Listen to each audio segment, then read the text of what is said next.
Okay, did you want to ask me a question first, or you just want me to go ahead and tell my stories? Go ahead with the stories. Okay, well, this is actually a Charlie story, and Charlie, of course, is my husband. But we had been out that evening. We came home one evening, had dinner, and then went out real quickly and directly, and came back, and it was sort of late. But he had some things he wanted to take care of here at the house because he wanted to place an order for something the next day, and he took care of what he needed to do, and then we came downstairs and we just took those last few minutes to just sit before it was time to go to bed. And as we're sitting in the family room, we see this spotlight that sweeps across the front of the house, and we're wondering what on earth is going on. So needless to say, we go outside and we look, and it's the police. And they had told us that they had gotten the report of a cat burglar out, and somewhere in the neighborhood. And actually they were looking for an address that really didn't exist. We're 113, and they were looking for something like 127 or something like that. But anyway, it was an address that actually existed. Maybe it was 100 or 101 or whatever. But anyway, we're out there talking to the policemen. There's police at one end of the street and at the other end of the street. And as I say, there's this big, bright flashlighted spotlight as they're shining at all over the houses right here along Henry Clay Road.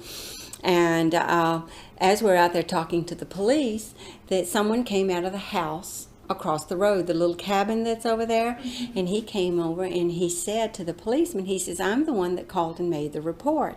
I'm visiting here. My cousin lives in this little, it was Rob Stiles' cousin. Rob was living in that little cabin at the time. He says, I'm visiting him, and he says, and it was this house right here that I saw someone climbing up on the front porch roof. And, and he says, so I called to report it. Well, my husband and I just looked at each other and broke out laughing, because it was my husband who had been outside with a flashlight in hand taking the measurements of our windows because he wanted to order a new storm window the next day. And that's what he was doing out there with a flashlight, and the young man had thought it was a cat burglar. So anyway, the policeman looked at my husband, who was still in his suit from work. He had never changed, and he looked at him. He said, "You are the best dressed cat burglar I've ever seen." So that was the story of Charlie and being called the best dressed cat burglar in Ashland. The other story that my husband reminded me about had to do with the railroad. And this was, it was a number of years ago, probably 10 years or more. And CSX actually closed down one whole lane. We've got two sets of tracks in Ashland, and they totally closed down one set of tracks. And what they were doing is they were repairing the track from Florida up to Pennsylvania. And it came time that they were going through Ashland, and the neighbors went, and they were doing it basically in the evening. It was like maybe a 24-hour period that they were in our area. But they started out with these big pieces of equipment, of course, that was on the rail. They came through, they lifted up the track, they pulled out the boards that are underneath, that they have under the tracks. They pulled those out and set them next to the track. Then another big piece of equipment came with the new pieces of wood set on the other side of the track that they were going to be put in. They pulled out, and I know I'm not getting this in the correct order, but they pulled out the nails and stuff that hold all that stuff down. And every little step that it takes to take the tracks apart and to put it back together. One of the neat things is that one of the pieces of equipment that came through had a gigantic magnet on it, and it's what picked up, and it picked it up, came down this conveyor belt, and then dropped into these humongous buckets of the spikes that you use on the railroad thing. Well, they did, we watched for hours as all these different various pieces of equipment who were very, very specialized as to what their task was. And at the very, very end, after they put everything back together and the track was all looking wonderful, here come these two fellas up the track, walking up the track with the sledgehammers, big sledgehammers over their shoulders, dressed in bib overalls, and needless to say, rather rotund with a big belly and the whole thing. And they were the final, I guess it was the quality check of the tracks, because they were to tap in any of the nails that were not pushed into the track. It was just so funny to think that these big guys, and I don't know why in the heck they hadn't lost weight, had actually walked the track from Florida all the way up to Virginia, and we're going to be continuing on to Pennsylvania. But it was quite an interesting time. And Ashland, as a railroad town, it's the place to see these unusual type things and stuff. And the third story that I can remember that's kind of different and only comes from living in a small town that has, its rural roots, is one time in the morning in the summertime, I like to go outside, and I have a little cement fish pond, an old, from the Victorian time when everybody used to have their little cement ponds. And I like to feed my fish, my goldfish. And I have a habit of whistling to them, and they will come over to me, and I will drop the food in.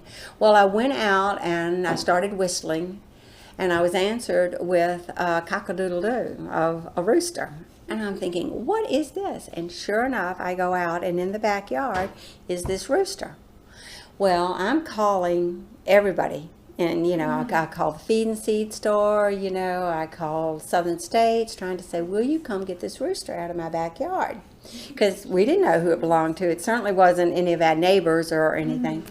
And the story I kept getting from everybody is, no, we're not really interested in a rooster. Roosters really aren't good for much. So nobody was interested in coming to get it. So then I finally said, okay. So I called the Hanover department, that comes in the animal control department. So they sent a fella over, and he had a net that he was going to try to catch the rooster in. Well, there was no way he could catch that rooster. So he says, well, I'll just have to come back tomorrow. So this was on a Monday. So he came back on Tuesday. This time he had a net that you throw, and he tried with that. No way. Every time he came close to that rooster just took off. And I forgot to mention that on Tuesday morning at 4 o'clock is when that rooster crowed. All the tales of the crack of dawn is when roosters crow. Yeah. That's not true. They crow whenever they want to. And needless to say, it was right underneath our window. So we were getting to hear this rooster crow. So he's not able to catch him on Tuesday, but he says, I will bring a trap. Well, he did. He brought a nice big trap, and we baited it with corn and everything. So now at Wednesday morning, I once again am awakened with this rooster crowing at 4 o'clock in the morning. And the animal control guy, he brings the trap, and as I said, we baited it and whatever. Went out to look, and we have a possum inside. And the rooster standing outside of the trap looking at the possum on the inside. Well, this went on, and he's telling me, he says, well, I can kill it. And I'm saying, no, I don't want the rooster killed, And actually he was like, well, what do I do with the possum? Because if I take it back, I have to destroy it. And I said, well, let the possum go. So we just freed the possum. Well, finally we're to Friday morning. And every morning we've been awakened with this rooster. The interesting part is that the Martins next door are missing all of this because they're away on vacation, and they're not being disturbed by the rooster or any of the other stuff that's going on. So at this point, I was at my wit's end. What am I going to do? So I finally thought of someone in my church who actually has chickens. So I called him up. And I said, it's Ed Jones, and he's Cycle Ed. He's known as Cycle Ed around town because he builds specialty bicycles and things.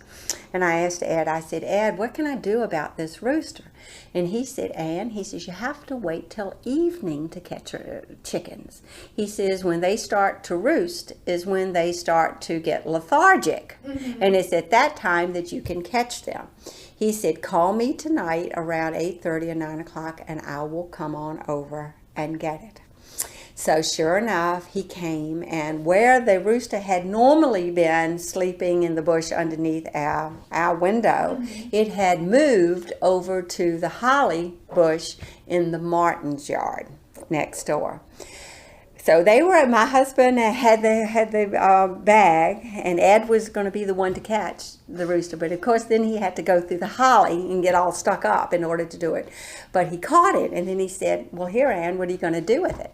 And I'm like, Ed, what am I going to do with the rooster? I've been trying to get rid of this rooster, and certainly not. I don't want to keep it. And I said, "Can't you take it? You know, you have chickens." He said, "Well, I can, but I already have a rooster." And he says, "But I'll take it home." He says, "Now, I don't know what Jody, my wife, is going to think about this, because I'm leaving this extra rooster with her to take care of, because I have a bicycle race that I'm participating in on Saturday morning up in Pennsylvania." So Saturday morning, I went to the Ashland Farmers Market, because Jody had one of the booths there. And I saw, and I said, "Jody, I'm just so thankful that Ed came and he got that rooster." And she said, "Yeah." She said, "This morning was really interesting, because our rooster was fighting the new rooster." And she said, "And I had to be the one to get in there and separate the two." But they did end up keeping the rooster, and Jody is a teacher, and it seems that they called him Speckly. He was a beautiful rooster, and he ended up evidently having being a progenitor and having some chicks, and she took them into her class in September, the eggs, and when the children watched them hatch and everything. So it ended up that roosters are useful after all. Everybody kept telling me roosters weren't good for anything, but yeah, making baby chickens is a pretty good thing for them.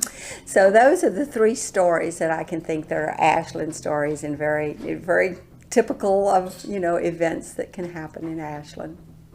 So, Thank you very much. you're welcome.